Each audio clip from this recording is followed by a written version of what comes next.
Okay, well, welcome back to the Small Business Mindset. I'm excited today to welcome Ann Gannon to the podcast. And if I'm going to include in the show notes everything you want to know about Ann, but I think I'm fascinated with her for a few aspects. She's a CPA. She has her own firm. She's out of Boston, Massachusetts, and I think she has a really interesting past and probably story as far as why she got to be who she is and what she's doing. So, Ann, welcome. Oh, thank you so much for having me. I'm really excited to be on the show. You bet. Would you mind for our guests just describing your path? What's your background and how did you get to be where you are? Yes, so I'm not your typical accountant. I actually grew up playing competitive golf. My first dream was to be, a professional golfer. And then I was ranked high my senior years, ranked 11th nationally. And so then tried it and realized quickly that I am not someone who's good at playing for money. Like there's a weird mindset when you're amateur golf is great. It's a trophy. It's like you're on a Yeah. trip, but when you're like, it's your job, it's very interesting. It's an interesting dynamic. And some people, they'll tell you like in any professional sports, like some people go to like another level when it's money involved. And then some people are just like, no. And I just was one who I couldn't wrap my head around that being my job. So, I kind of looked around and said I could either try this for like the next 5 years, or I could be honest and say, I just don't see this working out. So anyway, went back to school for accounting, but I'd always worked in like hospitality. I was going to school, and even when I was going back for my master's in accounting, I was working at a country club. And then, once I graduated my master's, I got a job in a big accounting firm, which really was my first like corporate business job, right? Because I'd always, either waited tables or, anything like that. And so it was interesting to see like the corporate world and how different that was from small business and entrepreneurs and hospitality. What I realized quickly is I liked accounting, but I really didn't like the dynamic of, you're sort of working for the firm, right? Like you have to do the least amount of hours per job and kind of churn through these tax returns and really don't have a chance to interact with the owner. So after a couple of years, I realized that, really what I wanted to do was help small business owners. And what I think is there's this gap between the knowledge, accountants have or finance people have and what small business owners need, right? They might be a fantastic chef or they might be, an amazing designer, but they really don't know accounting. And that's okay if you have someone who can help you with that knowledge. But in most CPA firms, you just can't give you don't have the time to spend with that person to educate them. So that was kind of where the Largo Group came to be, was just, Largo means methodical in music. So taking a methodical approach and having, monthly interactions that generates a better result. And we were doing this before COVID, but what ended up happening in COVID is that it sort of proved true, right? Because we were as invested as every other member of the hospitality community because we bill monthly. So I didn't know who would be paying their bill April 2020. But what we found is being involved, being engaged every week, we were able to get our clients through it. So 95% of our clients survived COVID. And really, the ones that were waiting till the end of the year to talk to their accountant, they might have gone 8 months during this crazy time with no interaction with their accounting firm. And so to us, that really proves that our model works. And, what it also taught us is sort of, some tools that business owners really should be doing every day, even when they're not in a pandemic, so that they just are more aware of their business. I'm so glad you brought up the pandemic because I think, even though none of us wants to repeat, I think in the economy, it's a good test for all of us to say, okay, here's where things fall apart, right? Yeah. Whether we plan for it or not. And so could you give us some advice, like what are the success stories of your clients or people in the, industries, like businesses that did it well? Coming into the pandemic. I mean, I have my own, version of that, but I want to hear like, how did they survive it well? What did they look like?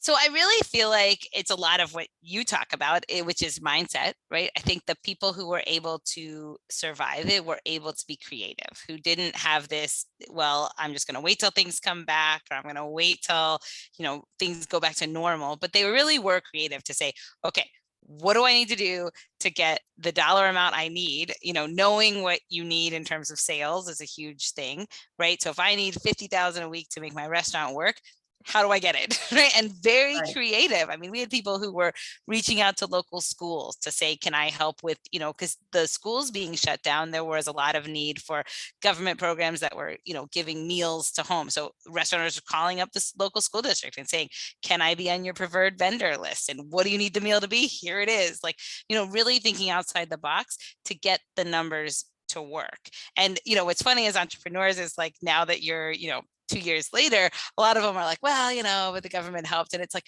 you guys made it like 6 or 7 weeks with no government assistance, because the government really didn't come until like May 1st, 2020. So you made it a long time on your own. And I feel like anyone who survived the pandemic in any industry should really pat yourself on the back, because it's easy to say now, oh, it was fine, but you did a lot in those early weeks to really survive and make it to the other side. Oh, that's great. A lot of the question I get from my clients and so in commercial real estate, when I'm taking somebody around, a new business owner, and you're right, they have this like, I'm going to make these donuts, or I'm going to make this pizza, whatever, even outside of retail clients, but they're like, I'm so excited. One question I get, and it's not an exact number, how much money should they have in reserves? Yeah. What is your advice on that? That's a great question. I mean, I like to look at it in some number that's meaningful to them. So a lot of times I think for business owners, it's thinking about your payroll, right? Because Right. that seems to be the biggest like cash out every 2 weeks or every week when you run your payroll. So I think if they can come up with a number of like 3 payrolls or 4 payrolls, that will make them feel better. Because at the end of the day, your cash reserves, really, it just should be what makes you feel okay, right? Like, so whatever is going to happen this week, we're going to be okay because, and I think if it's like, because I know I have 3 payrolls in the bank, that can help them, feel more confident. Oh, that's good advice. Okay, what about access to credit? I know, I mean, I have different clients that, and different business owners, some of them have access to credit coming into the deal. I mean, it's always my advice. I'm not a CPA. If you're coming into starting a business, I'm like, what access do you have to credit? Because heaven forbid you don't have cash. What access can you tap? So what are your thoughts on that? I think you have to be realistic, like you said, about the money it's going to take to start up. I think a lot of times people sort of underestimate your startup costs, right? And then, or they don't think of everything, because in reality, your startup costs are part of it, as I'm sure you've seen, like your build out and your construction and all of, supplies, everything that goes in. But then they forget a lot of times that you're probably going to have your employees there, at least 2 or 3 weeks early. Maybe your manager starts like a month and a half early, just to get everything set up. Well, that costs money, right? So in addition to the build out that we already factored in, there's probably at least 2 or 3 payrolls before money really starts coming in the door.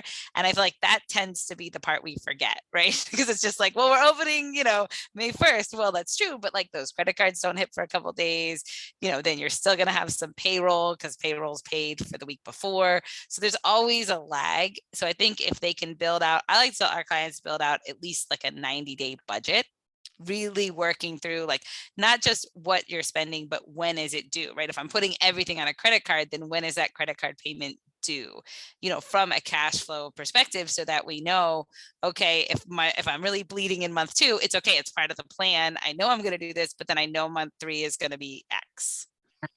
Oh gosh, that's a great plan. I love that 90-day plan and just forecasting out. Well, it keeps you organized and keeps you sane, probably too. Keeps you sane for sure. Yes. But I'm going to go back for a minute. You mentioned something about mindset. And I know, obviously you had personal experience with this, being an athlete, and that's a lot of it. It's that mental mindset. And so, I experienced, clients in the restaurant hospitality industry, because I feel like that was the hardest hit over the pandemic. And I'm so glad you said it's mindset, and creativity. But, as small business owners in general, I think, a lot of times I see you have, I look at clients, you have the best business plan on the planet. I mean, you have capital, you have credit, you have everything designed. You look fantastic on paper. Yeah. Then what? I mean, what do you find between you look great on paper to actually putting it into motion? What do you think is the biggest hurdle sometimes for businesses? I feel like it's, and I think I'm learning more about this as the more you're involved with people who are just starting out, because you're right, like it's such a challenge to take a plan and turn it into reality. And I feel like a lot of times it's really defining, what should the owner be doing, and your team and building your team. Because I think as an owner, it's like, well, I want my food to be perfect. So like I have a couple clients where it's like, that's great, but that doesn't mean you're in the kitchen, right? Like you have to have a kitchen staff or you're going to burn yourself out. And I think in some level it's being real with yourself, right? Because some business owners, it's a hard thing to let go of control, but like we have to be aware of that, because realistically you can't run this entire operation yourself, right? And I think the ones that try at the beginning, it becomes hard, because then the manager doesn't know what they're supposed to do, and then you're getting mad at the manager. But so I really feel like it comes up a lot to like the organizational chart, and not being afraid to say, you're not putting yourself on the schedule to cook, or you're not putting yourself on the schedule to be the cashier of your retail store, right? Like you want people who are trained and you want a team so that you're still there, but it's not all about you, and that you can rely on these other people. So with that, and delegation happens in a variety of businesses, because you're right. If you're starting out and you're trying to keep your costs low, you're like, well, I can do everything. So how do you work with clients to take the leap from, okay, I'm the solo entrepreneur, I'm the cook, I'm the cashier, I'm the janitor, right? To say, okay, you have to, if you're going to level up, if you're going to really make any money, how do you plan for that? How do you plan to hire staff when you don't feel like you have the revenues to support that yet? Is that a realistic jump to take? Well, and I think that's where the budget comes in. I was talking with one client the other day, and it's like, it all does come back to the numbers. And it's not that I'm not like, emotional about the why behind it, but at the end of the day, it really does all come down to the budget. So I like to look at, especially the decision of if you should be, let's say in the kitchen as an example, versus somebody else, really is a budget decision. Because whether you decide to be the one cooking on Friday night or hiring someone to cook on Friday night, either way, you have to be okay with that decision, right? Because if the decision is it's you, that's great until you're exhausted on a Friday night and then you're mad at all of your employees because you shouldn't be cooking. So we have to be okay with that as a decision. And I think sometimes looking at it as a monetary decision can make us okay with that, right? I'm deciding to be in the kitchen every Friday night, so I don't have to pay somebody $1,000 a week to do it, right? Because maybe that's a very high paid chef job.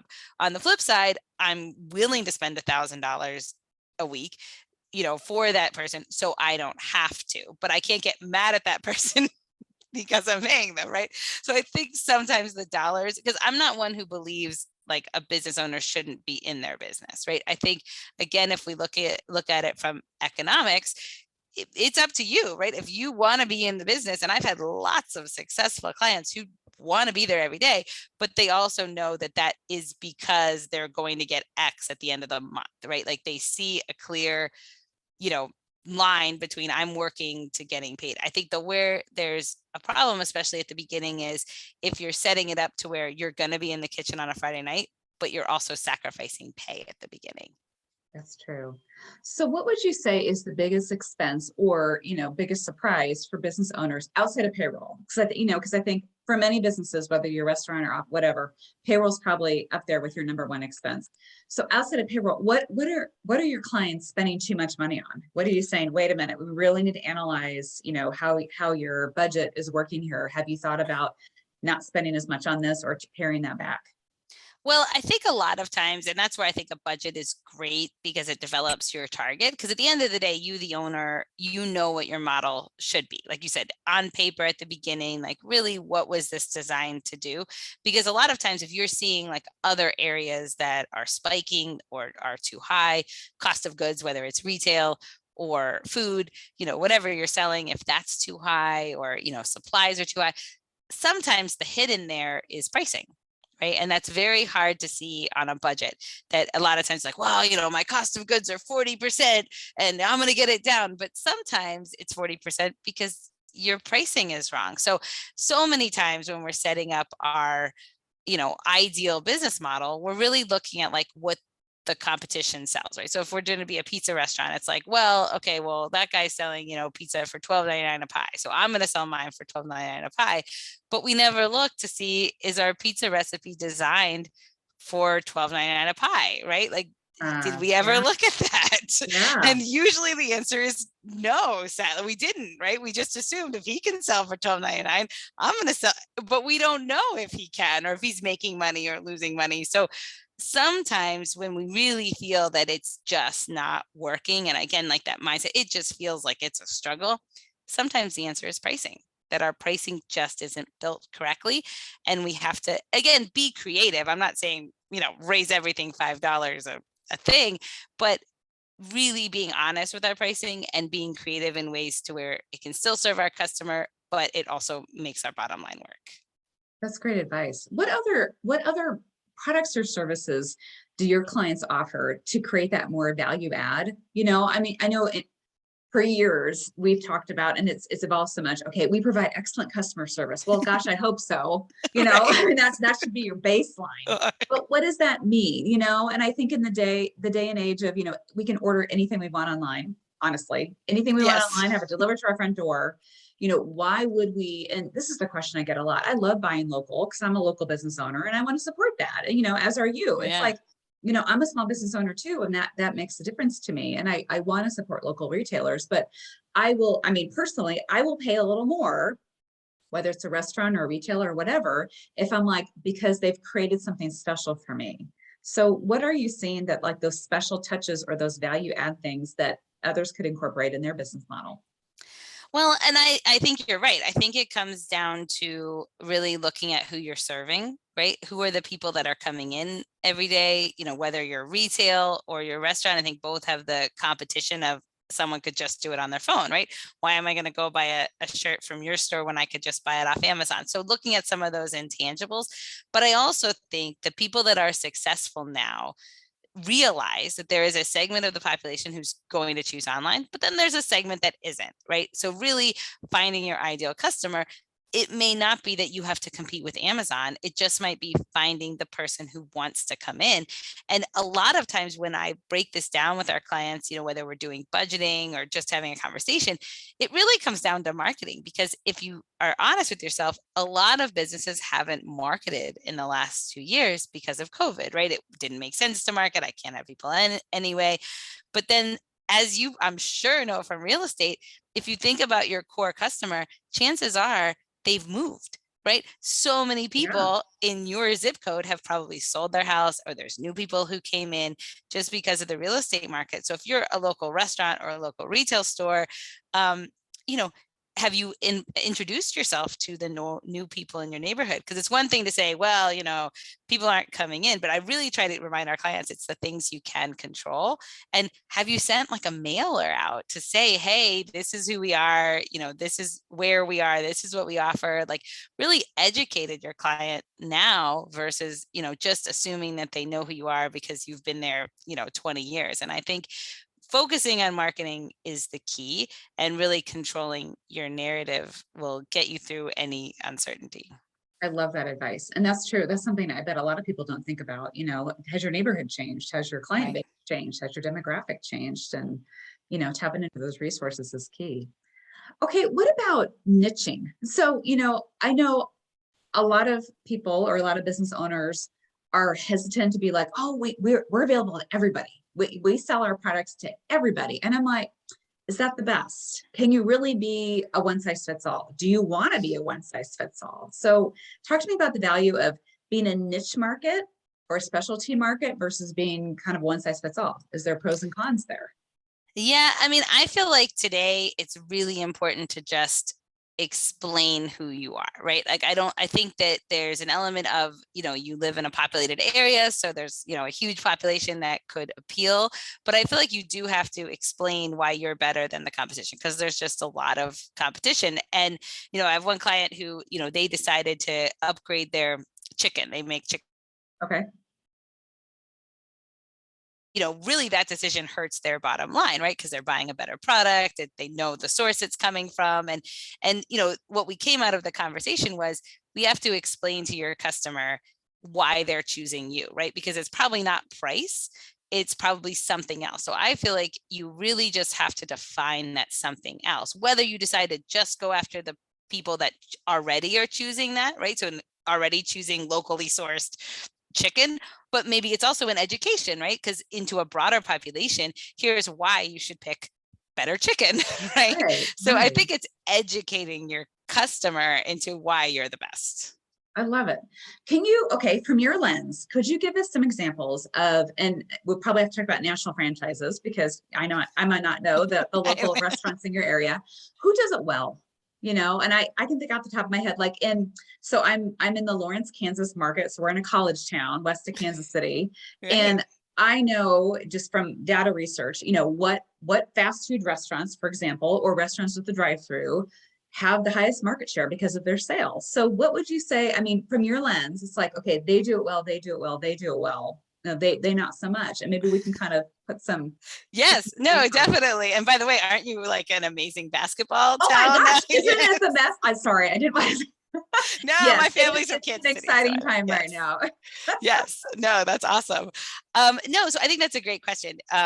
So I actually went to, there's a restaurant leadership conference, happens once a year. And what was interesting is it was the first one post-pandemic. So they brought in some of the chains who have done it well, especially during the pandemic. And, one that I think people don't realize is Domino's is actually incredible because they don't do third-party delivery. They have grown during the pandemic, even though they're a delivery company who decided not to use any of the platforms and instead developed have their own drivers, did it their own way. But that's a huge choice because most of the other national chains have all had to use Uber and Grubhub and all that. So I thought that was fascinating. I didn't know that. That's right. Yeah. And if you think about how they did it, it's incredible. That was a big, and they made that decision at like the end of 2019. And then all of a sudden the pandemic hit, but they stuck with it. They stuck with it. Wow. Yeah. And they didn't struggle with, employment and drivers. No, because they had the technology of their app and the advertising. And then they really came forward, similar to educating your customer. They came forward and said, we are not going third party. We are choosing local. Like they had this whole marketing campaign. So I think that was fascinating. And then I would say Chipotle. I feel like they've done an excellent job too about like educating on the quality of their ingredients. And again, if you think about it, so many times as entrepreneurs, I think the fear is in price, right? Like if someone down the street is offering a pizza for $12.99, I couldn't possibly charge $13.99 because they won't come. But if you look at Chipotle and what they charge, right, they have no problem charging you more for their food, right? Yeah, so I think that would be another one I would say I'm glad you mentioned Chipotle because that actually is they do well in our market. They do well nationally, and a lot of times when I'm working with clients that they're trying to find a new site to just, create their new branch of their bank or their restaurant or whatever. And I always say, okay, look where the Starbucks are going. Right. I used to say, look where the McDonald's are going, but McDonald's, I mean, even though it's a very viable commodity, they're not in expansion mode like they were. And there's a lot more competition in the marketplace. There's another chicken restaurant. I don't know if you have them on the East Coast. It's called Chick-fil-A. Oh, that's another one. That's a really good one. Isn't that interesting? Because they're closed on Sundays. Yeah. And you would think automatically, well, they're losing a whole day of retail traffic and revenues, but oh my gosh, they have double drive-throughs, it's constant. And I think, honestly, if I can explain why, I think it's a service model and I think it's the quality of the food. Yeah. And they have the system down and speaking with one of their former managers, as far as like, they have such rigid quality control measures as far as how fast the food gets made, but also the temperature of when it's delivered to you or it's no good anymore. I'm like, it's very paramount. It's like, wow, it's really. That's so true. That's a really good one. Yeah. Yeah.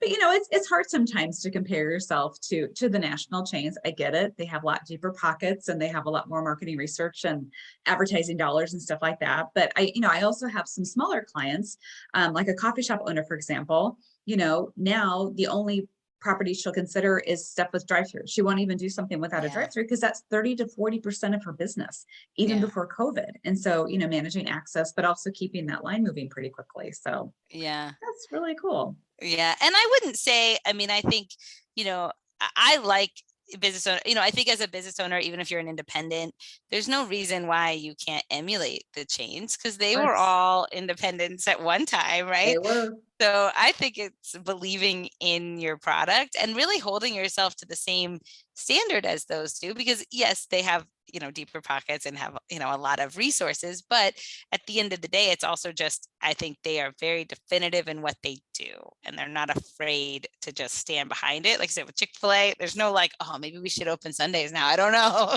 Right. No, Right. that's I mean, they who they don't. are. Yeah. Yes. As we wrap up today, I want to ask you one final question. What is the biggest mistake a small business can make? Oh, that's a good Loaded question. question. I Yeah. Or know. maybe it's more than one mistake, but like, what are like the, don't cross this area, big red flag over here. Um, I mean, I think it's like we said at the beginning, being honest about financing, because I think there's always these crazy statistics about businesses that don't make it past the first year. But I think a lot of that is just they didn't know how much it would cost to be open. Like, I don't really think it was their model wasn't going to work. It was just they didn't realize it was going to cost an extra $100,000 to get open. So they really never had enough cash. So I think that, obviously at the beginning is a big thing. And then I think it is really not being afraid to constantly evaluate your business, right? Not just looking at revenue, but really looking at the model and setting a target for the bottom line that includes you making money. I think it's the owner has to be successful. It's not an either or. And the owners that are able to make a good living out of their business, they're happier and they're better owners. So I really looking at that holistic approach to your business, it's something that makes your life win, is how your business will sustain for the long term. And that's fantastic advice. So I want to thank you for your time today. These are all good nuggets, and I think they can be applied immediately into, quite honestly, any small business owner's lifestyle and business. So I want to thank you for your time. And what's the best way if people want to get connected with you? How can they connect? Yeah, so please check out our website. We have courses that we offer to business owners, free courses, and resources. We're always trying to be out there just giving some good tips. So if you check out our website at www.thelargogroup.com and register for our emails, you will see us. I love it. Well, Anne, thanks again. It was so great to meet you. Thank you so much.